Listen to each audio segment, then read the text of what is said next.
네, 내일장 키워드 첫 번째는요. 금리 리스크입니다. 국채금리가 계속 상승을 하고 있죠.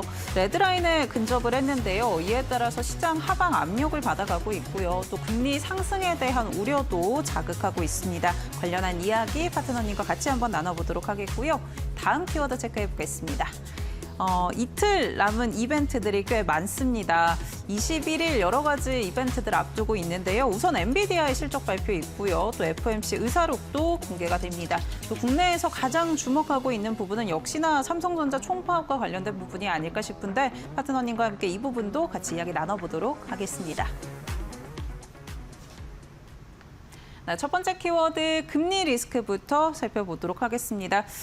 금리 참 계속 국채금리가 오르니까 참 시장이 방향성도 못 잡고 있는 것 같고 어떻게 좀 대응을 해봐야 될까요? 일단은 뭐 금리 앞에 장사가 없습니다. 네. 금리 앞에 시장 아무리 실적이 좋아도 이렇게 금리로 인한 시장 변동성에서는 장사가 없어요. 그래서 이거는 뭐 우리나라만 빠지는 것이 아니라 글로벌 전반적으로 지금 빠지고 있는 상황이고 뭐 그래도 오늘 니케이 같은 경우에는 조금 선방을 해주더라고요. 네. 근데 이제 우리나라가 이제 그러면 왜 이렇게 많이 빠지느냐? 많이 올라갔고 단기적으로 많이 올라갔기 때문에 당연히 빠지는데 문제는 일단 우리나라 환율적인 부분도 있어요. 그러니까 지금 현재 이제 국채 금리가 올라가다 보니까 자연스럽게 이제 안전자산으로 조금 가야 되겠다. 그러면 이제 기존의 외국인들이 포트 구성상 대형주들을 좀 많이 담았었는데 그에 따라서 이게 좀 안전자산으로 가고 그다음에 환차손의 우려도 있기 때문에 결국에는 이런 부분으로 인한 매물 출회가 나온다. 지금 계속 팔고 있잖아요. 네. 엄청나게 지금 팔고 있습니다. 그러니까 결국에는 환율도 국채 금리로 인해서 환율도 안 잡히고 있고 실질적으로 이 부분으로 인해서 연준이 이제 7월에 그 금리를 25bp 정도 올릴 가능성이 제기가 되고 있다.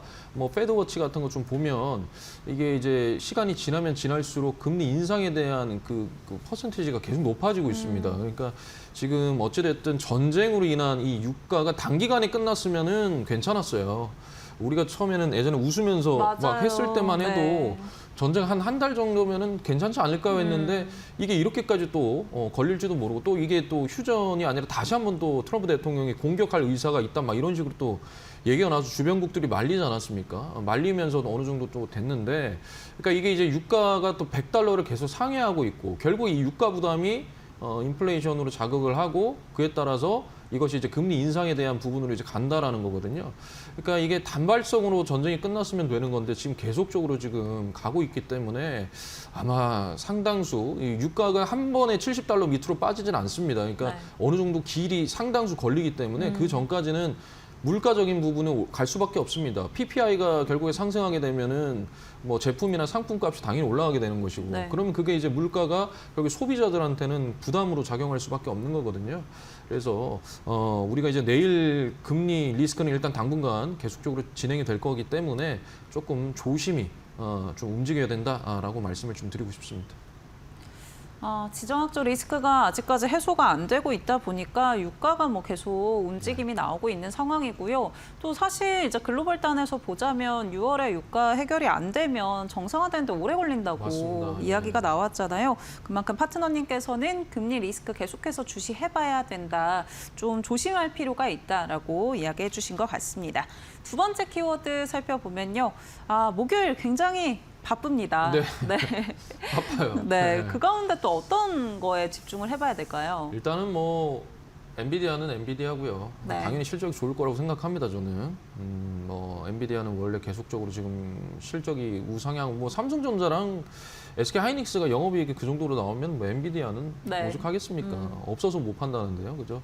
근데 뭐 그것보다 엔비디아 실적보다는 일단 우리나라 삼성전자 노조 파업이 굉장히 큰 또 이슈예요. 그러니까 제가 예전에 삼전과 사는 남자 막 이러면서 삼성전자 막 엄청 그때 그죠? 그렇게 말씀하다가 제가 어느 순간에 딱 얘기를 안 했어요. 그 무료 방송에서도 제가 4월까지만 하십시오라고 얘기를 했는 게 왜냐하면 이미 5월 달에 이 삼성전자 노조 파업이 예정이 되어 있었습니다. 맞아요. 그런데 이제 그게 어떻게 진행이 되는지에 따라서 좀 다를 것이다 했는데 굉장히 노조가 완강해요. 근데 사실 뭐 뜯어놓고 보면 할 얘기가 많죠. 많은데 일단 뭐 삼성전자 차원에서도 지금 뭐 노력을 하려고 하는 것 같고, 그다음에 이제 정부 차원에서도 노력을 하고 있고, 그다음에 이제 법원에서도 이제 나왔잖아요. 네, 판결이 나왔죠. 네, 판결이 나왔고, 그런데도 노조는 이제 할 것이다. 노조 파업할 것이고, 그 범위, 선을 지키는 범위, 법의 테두리 안에서만 움직이겠다. 뭐 이런 식으로 또 얘기가 나왔는데, 일단은 그렇습니다. 일단은 지금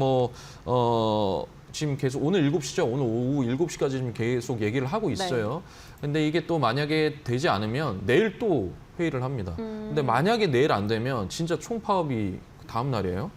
그래서 그 부분들에 대해서 조금 우리가 조금 봐야 된다. 그래서 어찌됐든 삼성전자의 이 파업적인 부분도 장중의 변동성을 가져가는 거고, 그러면 이게 결국에 반도체 삼성전자가 이렇게 밀리면은 소부장들도 당연히 밀리고요. 그렇죠. 그러면 코스닥이 밀릴 수밖에 없습니다.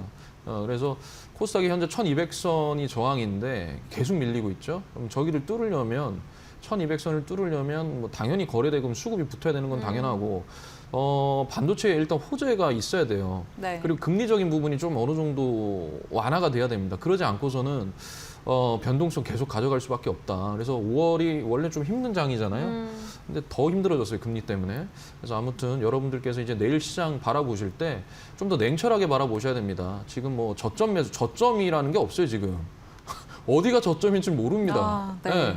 지금 어디가 저점인지 몰라요. 기다려야 돼요. 어디까지 밀었다가 이틀 연속 반등을 줄 때까지 기다려줘야 됩니다. 그러려면 여러분들이 좀 차분하게 냉철하게 좀 시장을 바라보시고 현금을 계속적으로 좀 보유하시고, 만약에 뭐 익절할 구간이 생기면 그냥 과감하게 익절하시고, 네. 손절가 이탈하면 과감하게 손절하셔서 종목수 줄이는 방법을 말씀을 좀 드리고 싶습니다. 비중도 좀 축소를 해 나가야 될 것 같고요. 종목도 좀 줄여가는 전략이 필요할 것 같다라고 이야기해 주셨습니다. 사실 5월 초만 하더라도 이번에는 세리메이 없을 것이다 이런 이야기 참 많이 나왔는데 5월 좀 중순부터 시장이 하방 압력을 받아가고 있는 점 확인이 되고 있고요. 아무래도 삼성전자 관련한 이벤트가 가장 시장에 영향을 주지 않을까라는 전망까지 짚어주셨다라는 점 확인해 보시면 좋을 것 같습니다. 이렇게 시장 참 어려운 상황들이 이어지고 있고요. 또 목요일에 여러 가지 이벤트들 앞두고 있다 보니까 삼성전자뿐만이 아니라 경계 심리가 지금 작용을 하고 있는데 어떻게 대응해야 될지 모르겠다. 비중 축소를 어떻게 해야 될지도 모르겠고, 또 오늘 장에서는 어떤 섹터가 기회가 될지 잘 방향성 찾기가 힘들다 하신다면 정필승 파트너님과 함께 보시면 좋을 것 같습니다. 아래 보이는 QR코드 통해서 무료 공부방만 입장하셔도 정필승 파트너님의 실시간 전략들 받아가 보실 수가 있는데요. 가지고 계신 스마트폰에 기본 카메라 켜셔서 QR코드 사진 찍듯이 가까이 대시면 링크 하나 뜨고요. 꾹 눌러주시면 무료 공부방 입장하실 수 있습니다. QR코드 이용하는 게 좀 어렵다, 번거롭다 하신다면 문자 통해서도 함께 해보실 수 있는데요. 유료 문자 100원에 번호 샵 3772번으로 정필승 보내주시면 저희가 문자 통해서 함께하는 방법 안내해드리고 있습니다. 또 파트너님께서 매일 무료 공개 방송도 진행해주고 계신데요. 매일 오전에 8시 30분에 진행해주고 계시기 때문에 본격적으로 장 개장하기 전에 오늘 어떻게 대응 전략 짜봐야 될지 궁금하다 하시는 분들 도움받아가 보시길 바라겠습니다. 네, 저희 애프터마켓에서 제공해드리는 정보는 투자 판단을 위한 조언입니다. 투자에 따른 책임은 투자자 본인에게 있다는 점 참고해 주시기 바랍니다. 네, 투자 포인트 살펴봤는데요. 내일장에서는 또 어떤 섹터 우리가 좀 더 주목해 볼 수 있을지 같이 한번 이어서 확인해 보시죠.